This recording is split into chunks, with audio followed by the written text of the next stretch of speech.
Okay, guys, so let's continue the second part.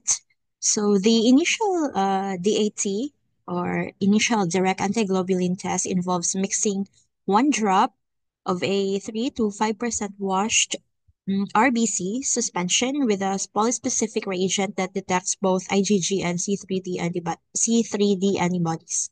So if the initial test is positive, further testing is needed using separate non-specific anti-IgG and anti-C3D reagents to determine which antibody is causing the red blood cells to be synthesized. And some laboratories, guys, also perform simultaneous testing with both the polyspecific and monospecific reagents, along with a saline control to identify any spontaneous clumping of the red blood cells. So, in warm autoimmune hemolytic anemia or AHIA and drug-induced hemolytic anemia, RBCs can have IgG antibodies, C3D complement fragments, or both attached to their surfaces.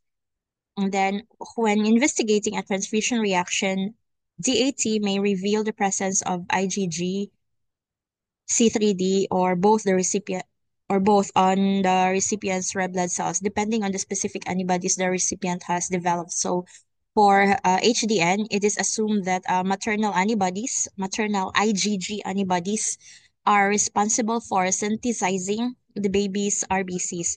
Therefore, testing for complement C3D is not needed in cases of HDN. And then that typing issues. So, newborns with positive DAT IgG coated RBC. So, if immediate spin for D typing is negative, a weak D test cannot be performed. And patients with warm IgG antibody coating. So, antibody removal is needed for accurate RBC phenotyping. So, for us to be able to remove antibodies, we can do chloroquine diphosphate, the addition of these reagents, EDTA glycine or murine monoclonal, or the usage of murine monoclonal antibodies. So, evaluation of a positive DAT interpretation requires clinical context. So, diagnosis, drug therapy, transfusion history, pregnancies, and the presence of hemolysis must be really taken into consideration. So, a positive DAT alone is not diagnostic of immune-mediated hemolysis. Remember that. And conditions associated with a positive DAT. So, with the transfusion-related hemolytic reactions, recipient allo antibody reacts with donor RBC antigen. So this is the most common type of transfusion reaction. So the recipient has here pre-existing antibodies or alloantibodies against antigens on the donor's red blood cells. So when the incompatible donor blood is transfused, so these antibodies bind to the donor RBCs, leading to their destruction or hemolysis. And then donor antibody reacts with recipient RBC antigen. So this is less common.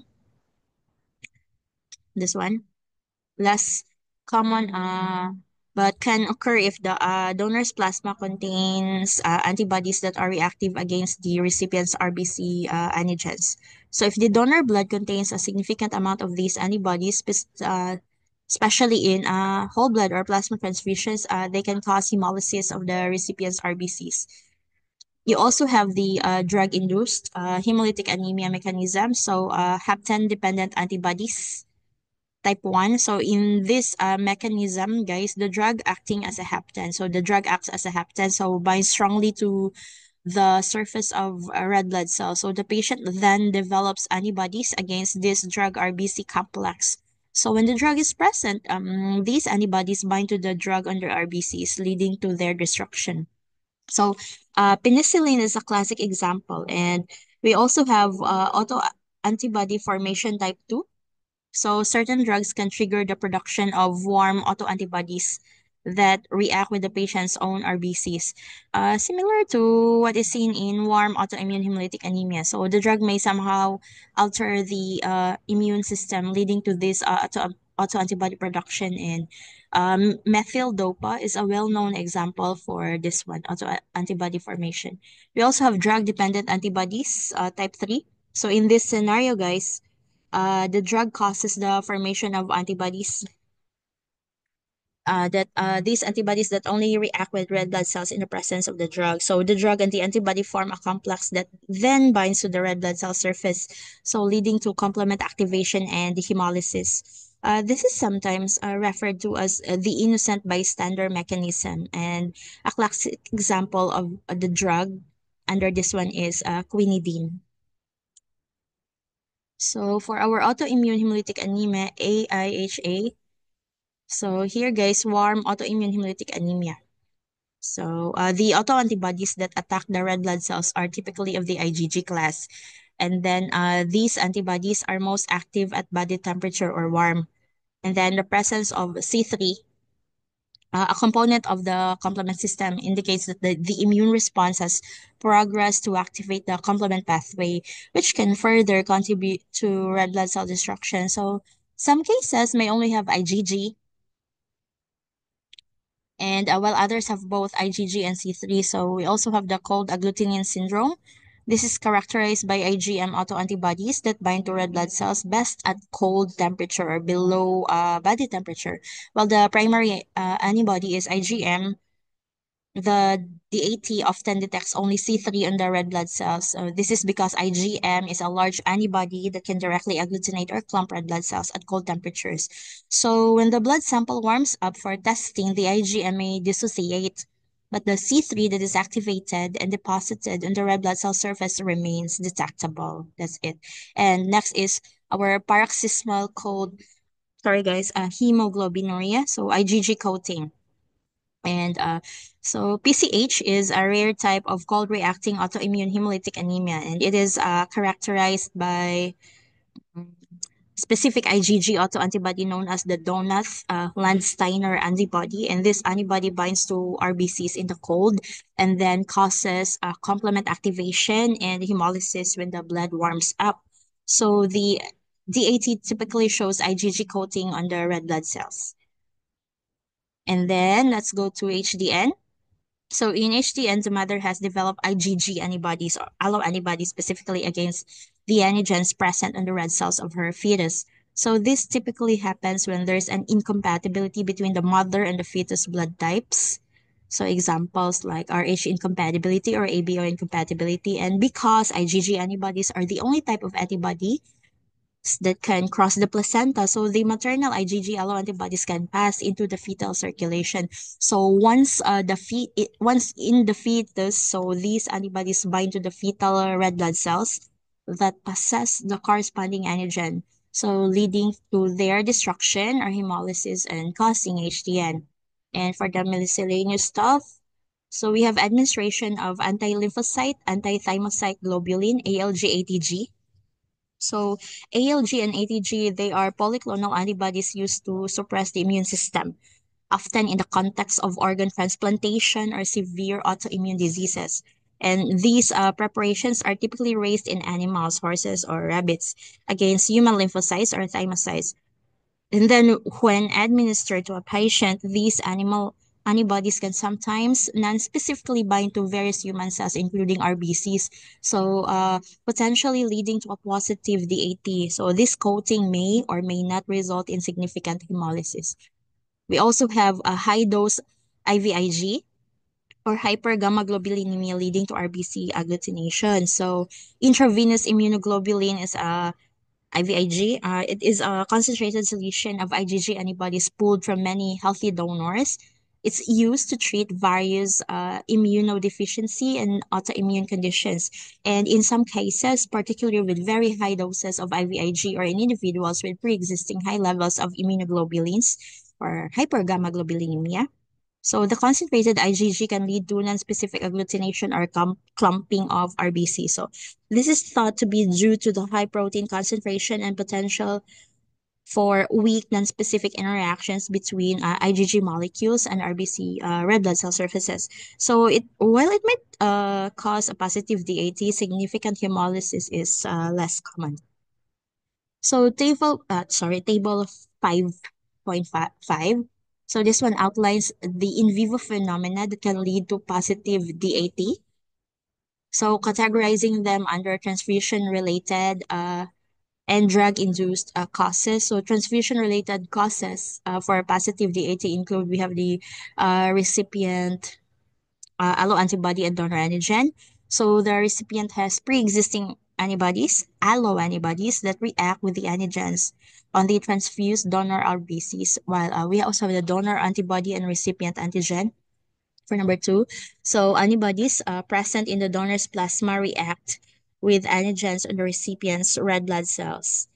We also have drug-induced causes for positive DAT, and they are classified into three, type 1, 2, and 3. So for type 1, hapten-dependent antibody, so the drug binds strongly to RBC membrane proteins and stimulating the production of antibodies that target the drug on the RBCs. While type 2 autoantibody, the drug triggers the formation of autoantibodies that are specific for RBC membrane proteins. So these autoantibodies can react with normal RBCs even when the drug is no longer present.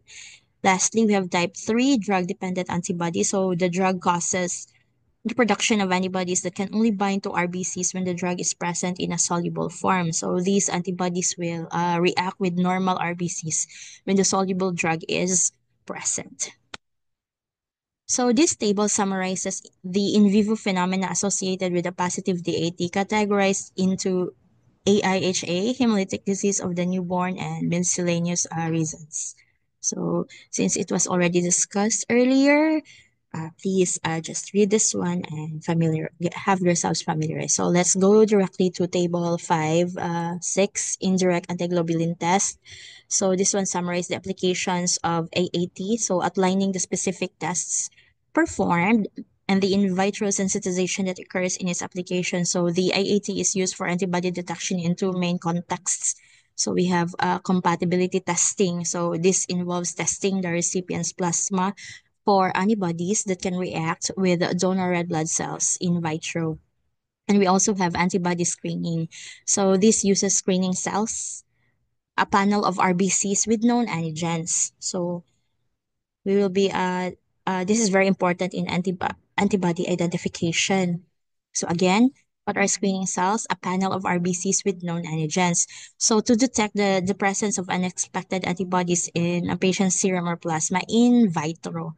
And for antibody ID, an antibody panel, a larger set of RBCs with a wider range of known antigens. So it is used to determine the specificity of the antibodies detected during antibody screening. So the in vitro sensitization involves the patient's antibody reacting with the antigens on the panel cells, and antibody titration or Rh antibody titer. So specifically for Rh antibodies, this involves testing serial dilutions of a patient's serum or plasma with selected Rh positive red blood cells to determine the antibody titer strength. So the in vitro sensitization involves the antibody reacting with the selected Rh cells. And finally, IAT is also used for RBC phenotype determination. So specifically for detecting certain RBC antigens like weak D, we have K or KEL, and FY for Duffy. So in this case, RBC antigens or RBC antigen detection tests involve incubating the patient's RBCs with specific anti-sera, so antibodies with non-specificity, to see if the antigen is present on the RBCs. And then the in vitro sensitization involves the specific anti-sera binding to the target antigen on the RBCs. So this one, tasks and purposes of the IAT. So this one is showing or outlining the tasks and purposes. So detailing each step for the procedure and its corresponding function. So incubate RBCs with anti-sera. So this step provides insufficient time for sufficient time for any antibodies present in the anti-sera to attach to their specific antigens on the RBC surface, and then perform a minimum of three saline washes. So this crucial step removes any unbound or free globulin molecules, including antibodies, from the test system. So if these free antibodies were not removed, they could neutralize the antiglobulin reagent, leading to a false negative result. Next is add antiglobulin reagent. So the HG reagent or the Coombs reagent contains antibodies that are directed against the human immunoglobulins like IgG or complement components that may be bound to the RBC. So if antibodies have attached to RBCs in the incubation step, the antiglobulin reagent will bind to these antibodies. Next, centrifuge. So centrifugation, it speeds up the agglutination process by forcing the RBCs to come closer together. So this makes it easier to visualize any clumping that has uh, occurred or happened due to the binding of the antiglobulin reagent to antibody-coated RBCs. So next is examine for agglutination. So this is the step where the test is usually interpreted. So the presence of agglutination or clumping of RBCs indicates a positive result, meaning the antibodies were present and bound to the RBC antigens. So the absence of agglutination indicates a negative result. So next is grade agglutination reactions. So if agglutination is observed, then it is typically graded based on the strength of the clumping. So weak, and then +1, +2, +3. So this semi-quantitative assessment helps to determine the relative amount of antibody present on the strength of antibody reaction. And lastly, add antibody-coated RBCs to negative reactions. So this one, guys. This step involves adding Coombs control cells. Typically, they are D positive, RBC coated with anti-D. And then to any test that initially showed a negative result. So the purpose of this step is to confirm that the saline washes were performed correctly and that the antiglobulin reagent is working properly. So if the antiglobulin reagent is still active, it should cause agglutination of the antibody-coated control cells. So if no agglutination occurs or happens, it suggests that the antiglobulin reagent may have been neutralized. It could be neutralization because of inadequate washing, and the original negative result may be invalid. So those are the reasons. So questions to consider before further investigation. So is there evidence of in vivo hemolysis? Has the patient been transfused recently? Did they receive ABO incompatible plasma? Does the patient's serum contain unexpected antibodies? Is the patient taking any medications? Is the patient receiving immunotherapies? Anti-lymphocyte globulin ALG or anti-thymocyte globulin ATG was given?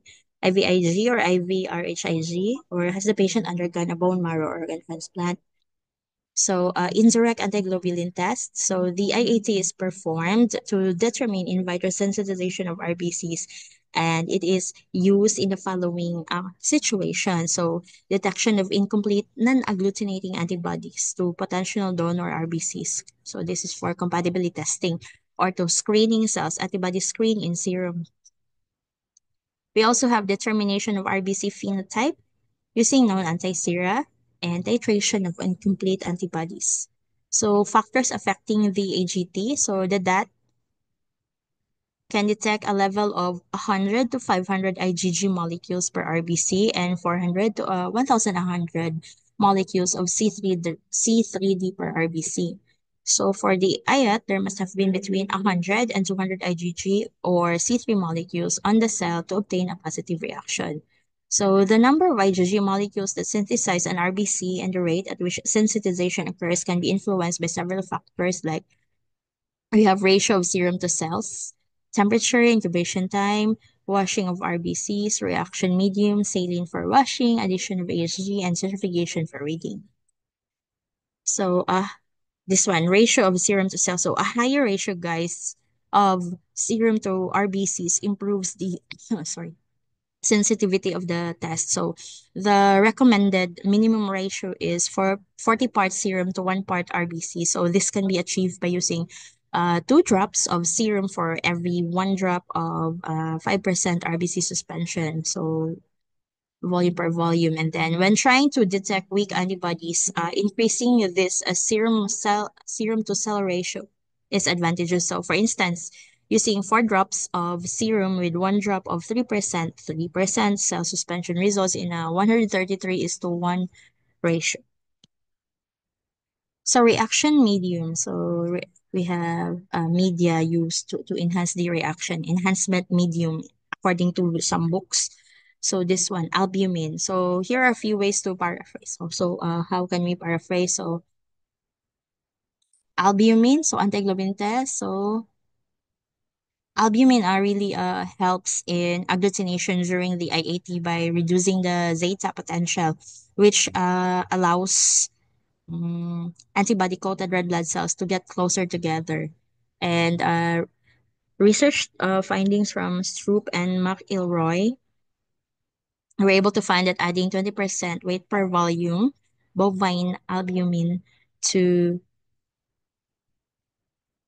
to the reaction medium halved the incubation time 30 minutes versus 60 minutes in saline. And but the albumin technique also has limitations because there's no significant advantage over list techniques, and it increases cost without improving test performance. And the use of this method may miss clinically significant antibodies. So in conclusion, so albumin is rarely used in routine IAT due to cost and lower sensitivity compared to LIS. This is more commonly utilized. So what's LIS? The low ionic strength saline.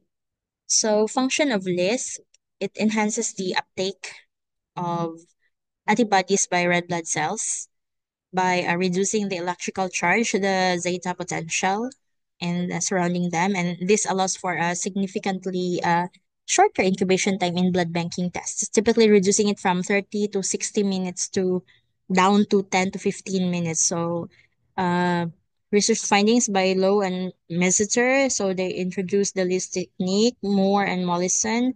So they were able to arrive what's the optimal serum to cell ratio using LIS. So 2 drops of serum, 2 drops of 3% cell suspension in LIS, not in saline, but in LIS. And they were able to observe that increasing the serum to cell ratio increases ionic strength, reducing sensitivity, and negating the benefit of a shorter incubation time. Practical applications, LIS can be utilized in two ways. RBC suspended directly in LIS or LIS additive reagent. It's easy. Red blood cells can be directly suspended. And then, but there's also like a list additive reagent that can be utilized. We also have the PEG or the polyethylene glycol. It enhances antibody uptake by red blood cells by removing water molecules surrounding them. So a concept known as the water of hydration theory.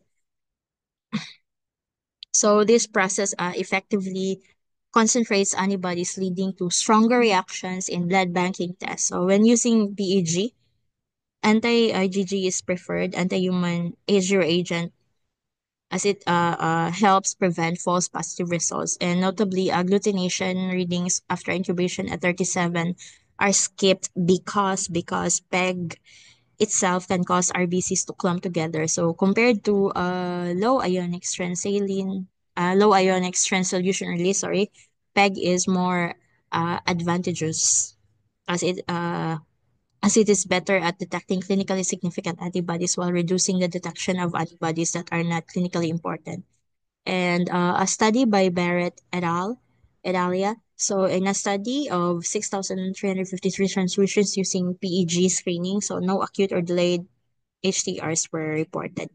So highlighting its clinical safety. So for the temperature, the rate of reaction of the majority of IgG antibodies is optimal at 37 degrees Celsius. Therefore, this is the usual incubation temperature for our IAT. And this is also the optimum temperature for complement activation, 37 degrees Celsius. Incubation time, so saline suspension method. So this method typically it requires a longer incubation period ranging from 30 to 120 minutes. However, most clinically important antibodies are usually detected within the first 30 minutes, making longer incubation times generally unnecessary. LIS and PEG methods. So, in contrast, methods using LIS and PEG significantly shorten the required incubation time to just 10 to 15 minutes. This is because these solutions enhance the uptake of antibodies by red blood cells. So, for optimal sensitivity with LIS and PEG, maintaining a strict incubation temperature of 37 degrees Celsius is crucial. We also have extended incubation effects. So, when using LIS, there are conflicting findings regarding the impact of prolonged incubation, and according to Moore and Mollison, Incubating beyond 40 minutes might cause antibodies to elute or detach from the red blood cells.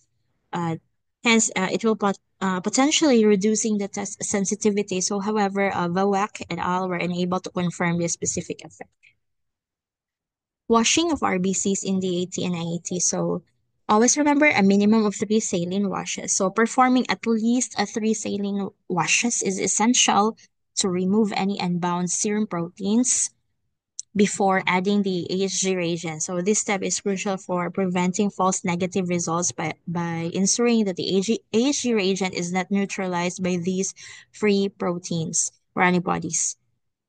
Importance of proper washing. So the effectiveness of the washing step should be confirmed using check cells, IgG synthesized group O red blood cells. It's important to perform the washes promptly after the incubation period to minimize the chance of low affinity antibodies detaching or eluting from the red blood cell. So additionally, the cell pellet must be completely resuspended in saline before each wash to ensure thorough removal of unbound proteins. And for the final steps, after the final wash, it's vital to discard as much of the residual saline as possible. Leaving excess saline can dilute the HG reagent, guys, which could reduce the overall sensitivity of the test. So, centrifugation after each wash is necessary to create a firm pellet of red blood cells, so making it easier to remove the supernatant and minimizing the loss of cells during the washing process. So saline for washing. Guys, using freshly prepared or buffered saline with a pH between 7.2 and 7.4 is best to prevent antibodies from detaching or eluting. So storing saline for extended periods in plastic containers can cause the pH to decrease, so acidic, which may increase the likelihood of false negative results. It's also important to avoid using expired saline as it can compromise test accuracy. So, a factor particularly relevant for student labs and settings with limited resources. We also have monoclonal AHG reagents function optimally within specific narrow pH range. And finally, bacterial contamination in saline can lead to false positive results. So, it's crucial to use sterile saline for all tests. Addition of HG. So it's crucial to add the HG reagent immediately after the washing steps to prevent antibodies from detaching or eluting from the red blood cells and to avoid the neutralization of the AHG reagent. And always use the volume of AHG recommended by the manufacturer to ensure optimal test sensitivity. So while doubling the AHG volume might help overcome minor issues with residual serum contamination, the risk of AHG neutralization uh, primarily arises from free IgG antibodies that remain due to insufficient washing. So, importantly, residual complement components like C3b, C3d will not neutralize the anti C3 component present in the HG reagent. Centrifugation for readings, so RCF and time guidelines. So sa the Center for Biologics Evaluation and Research, CBER, recommends a centrifugation force of 1,000 RCF for 20 seconds, and an alternative method involves 500 RCF for 15 to 20 seconds. Higher RCF means increased sensitivity. So using a higher RCF during centrifugation can increase the sensitivity of the test. However, it is important to note that this can also lead to false positive results if the cell pellet is not adequately resuspended. Conversely, overly vigorous resuspension can potentially cause false negative results. We also have lab specific optimization. So for this one, so each laboratory should validate its specific centrifuge conditions to ensure the reliability of the test results. And this optimization process helps to establish the most appropriate RCF and the centrifugation time for their equipment and procedures. So sources of error in anti-human globulin testing. So I'll just highlight the ones which are really important. So false positive results. Let's start with this one. So improper specimen, refrigerated clotted may cause in vitro complement attachment. So this is a fundamental pre-analytical error that can directly lead to false positives, especially in tests detecting complement. We also have bacterial contamination, the most common ones, guys. Bacterial contamination of cells or saline used in washing. So contamination can introduce substances that cause non-specific agglutination, leading to incorrect and positive results. And then cells with a positive DAT will yield a positive IAT. So what's with this, guys? So understanding the patient's DAT status is crucial to correctly interpret IAT results and to avoid misattributing a positive IAT to a newly detected antibody. We also have false negative results, so inadequate or improper washing of cells. This is arguably the most critical factor leading to false negatives, as residual serum globulins can neutralize the AHG reagent. We also have AHG reagent, non-reactive because of deterioration or neutralization, so improper reagent storage. So using compromised reagents, guys, is a direct cause of unreliable results. So proper storage and handling are essential. We also have inadequate incubation conditions in the IAT. So insufficient time or incorrect temperature during the incubation phase can prevent proper antibody antigen binding, leading to false negatives. And then while other factors are important, these are just highlighted points, the points that I pick that represent common and significant sources of error that can have a direct substantial impact on the accuracy of the anti-human globulin testing. So we have the modified and automated AGT techniques. We have a low LIP technique, low ionic polybrine technique, enzyme link antiglobulin test, the solid phase technology, and the gel test. So let's start with the LIP. So the LIP method is modified for manual blood testing in 1980s.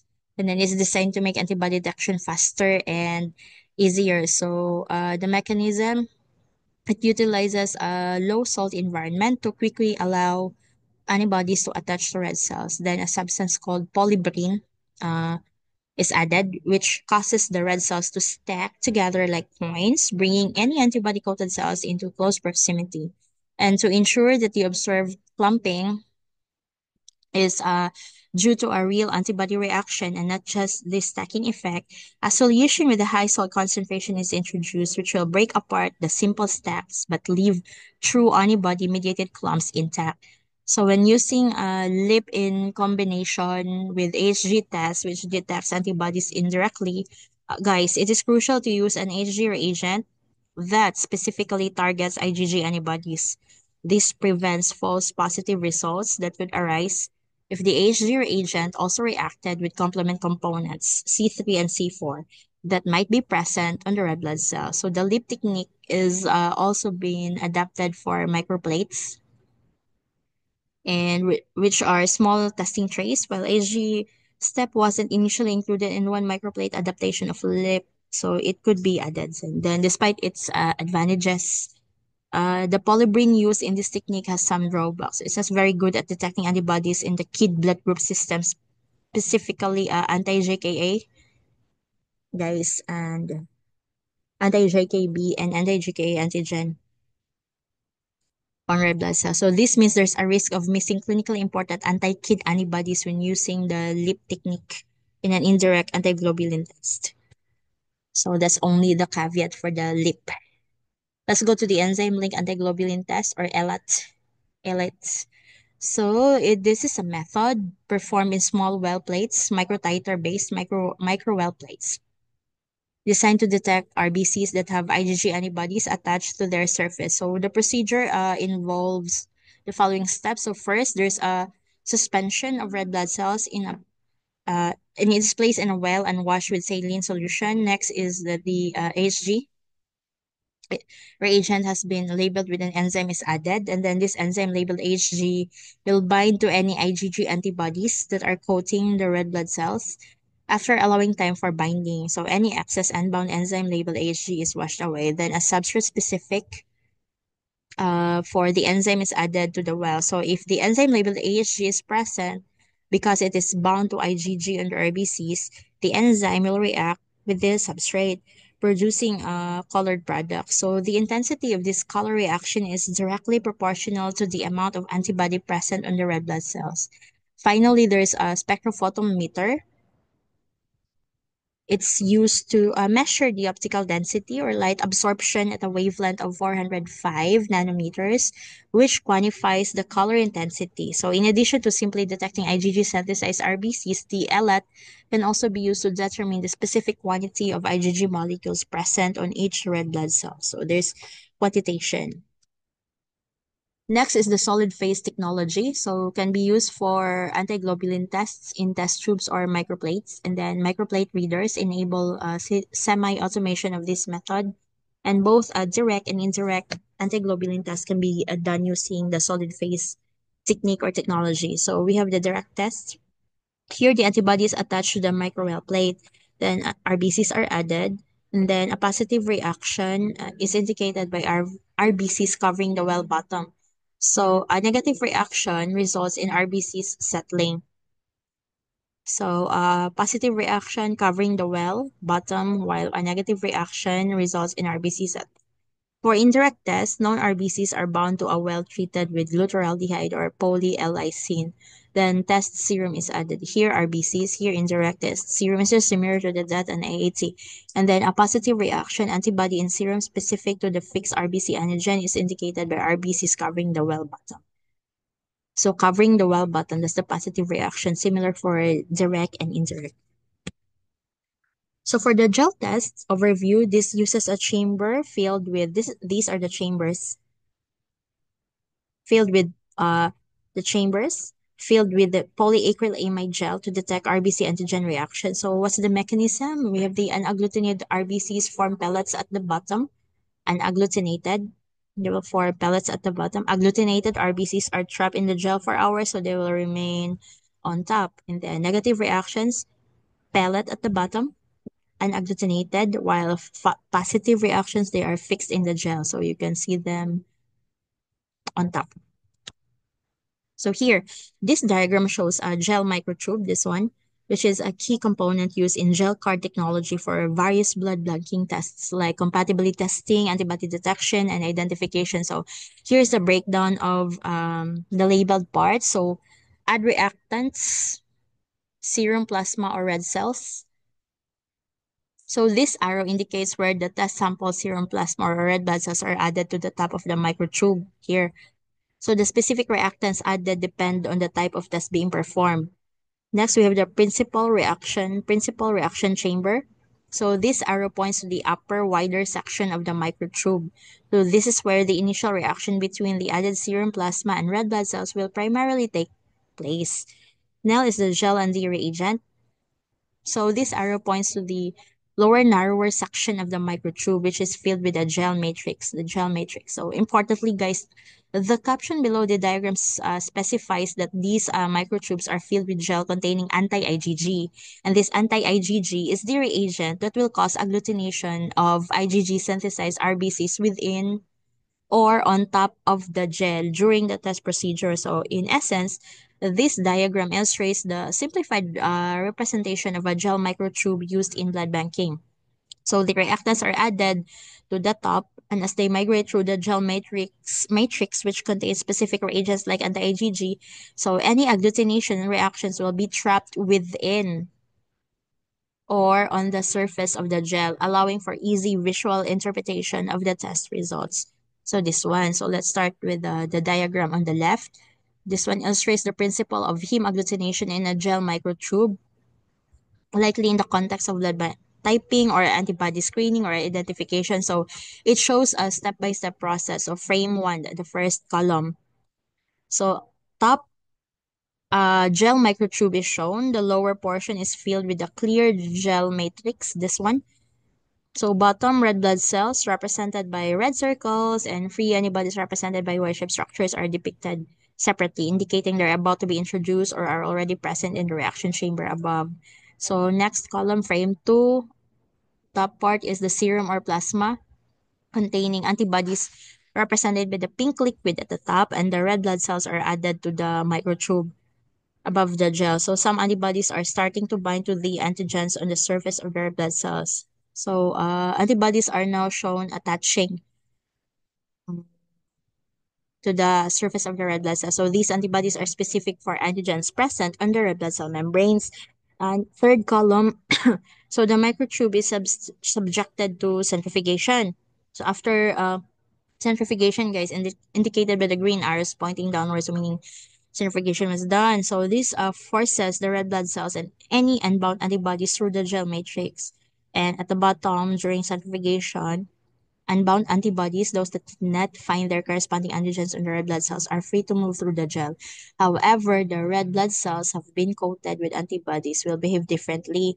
And the last frame is uh, top part is the result of centrifugation. So the red blood cells that were coated with antibodies have formed a lattice-like structure or agglutination. This one that is trapped within or on top of the gel, within or top, within like this one, or top on top of the gel. So this prevents them from pelleting at the bottom of the tube. So the bottom at here, the diagram shows multiple red blood cells linked together by the antibodies that have bound to their surface antigen. So this cross-linking of red blood cells by antibodies somewhat constitutes agglutination. So in summary, this diagram, guys, how can we say this? It demonstrates how a gel microtube, so antibodies bind to specific antigens on red blood cells. Centrifugation forces the mixture through the gel. And if agglutination occurs because the antibodies cross-link with the red blood cells, the clumps are too large to pass freely through the gel and become trapped. So they're trapped within the gel. So the pattern of trapped red blood cells in or above the gel indicates a positive reaction in or above. But if it's at the bottom part, that's a negative reaction, like this one, zero. So on the right-hand side, so this diagram depicts the grading of agglutination reactions in gel microtubes, guys, after centrifugation. So as commonly observed in blood banking tests, guys, so this is the thing you can readily see. So each microtube represents a different strength of reaction, ranging from strongly positive +4 to negative 0, negative or 0. So uh, each grade typically looks like in a gel card, guys. This one like a 4 plus. So this represents the strongest positive reaction. So the red blood cells are tightly agglutinated and form a solid or almost solid band at the very top of the gel column, right at the interface where the sample was initially added. So there are usually no or very few free blood cells visible below this band in the gel. So strongest positive reaction.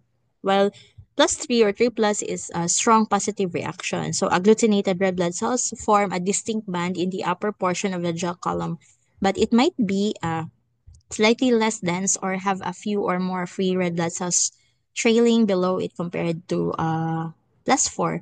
+2 to plus, this indicates a moderate positive reaction. Agglutinated RBCs are dispersed throughout the upper half or two-thirds of the gel column, and there are noticeable free RBCs visible in the lower part of the gel. And the agglutinates might appear smaller and less tightly packed than in stronger reactions. +1, this represents a weak positive reaction. So most RBCs have passed through the gel and are collected at the bottom of the microtube, forming a pellet, but there is a small amount of agglutinated red blood cells visible in the upper part of the gel, often appearing as small clumps or a faint layer.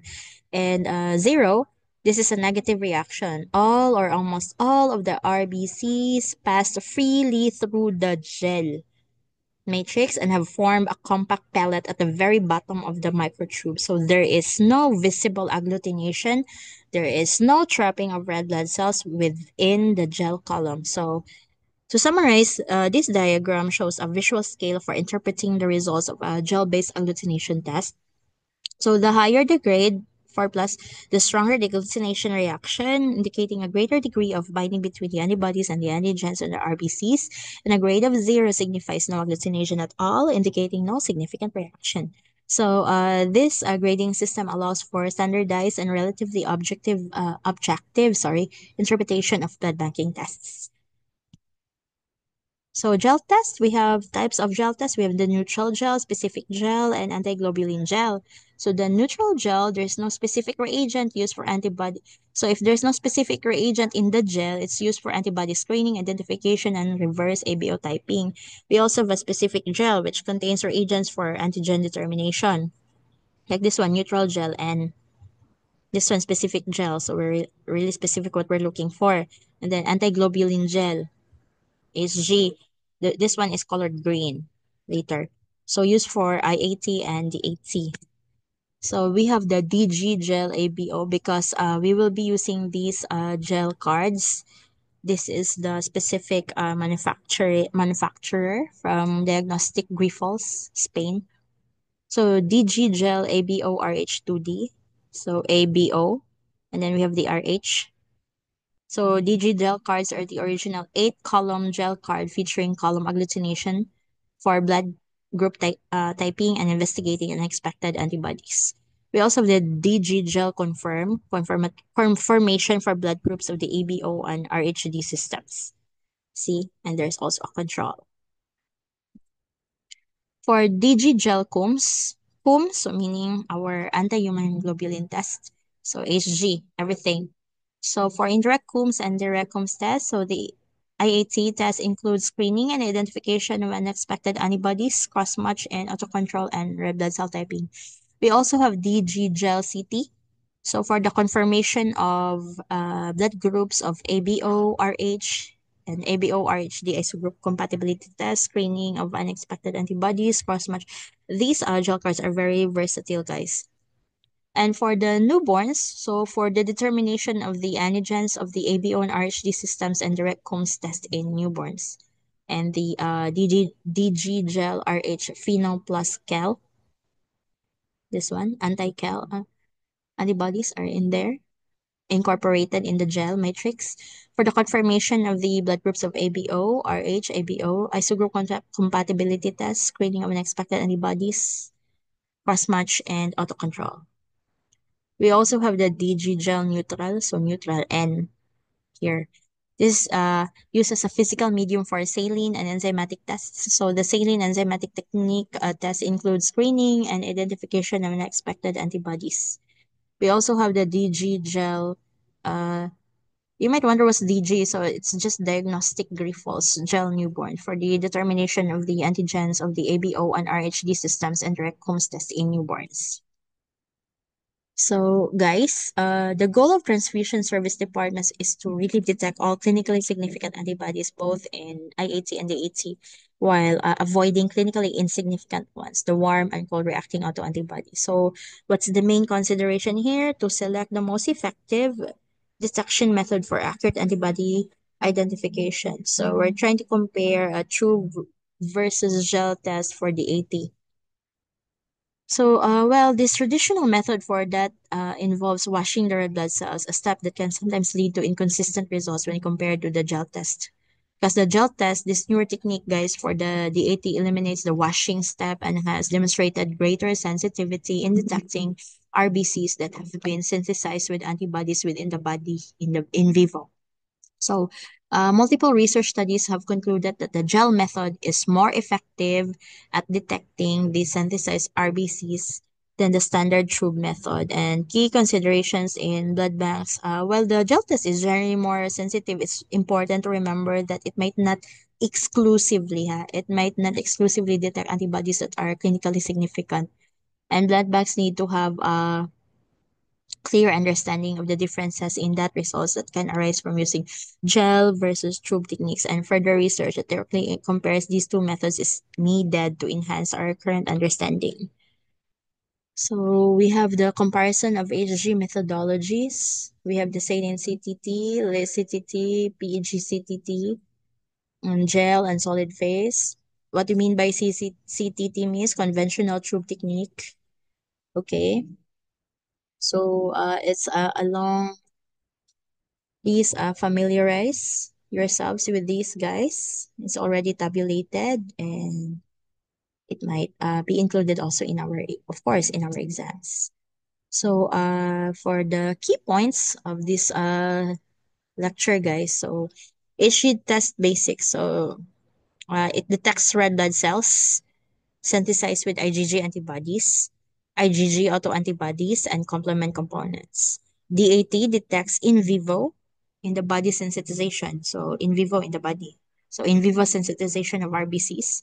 Positive results can indicate HDN, HTR, and AIHA, and positive DAT needs further testing with monospecific anti-IgG and anti-C3d to identify specific sensitizing proteins.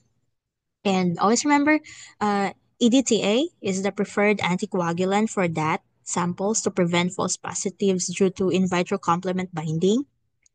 For IAT, guys, it detects in vitro sensitization of RBCs. It's used for compatibility testing, antibody screening and identification, RBC phenotyping, and titration studies.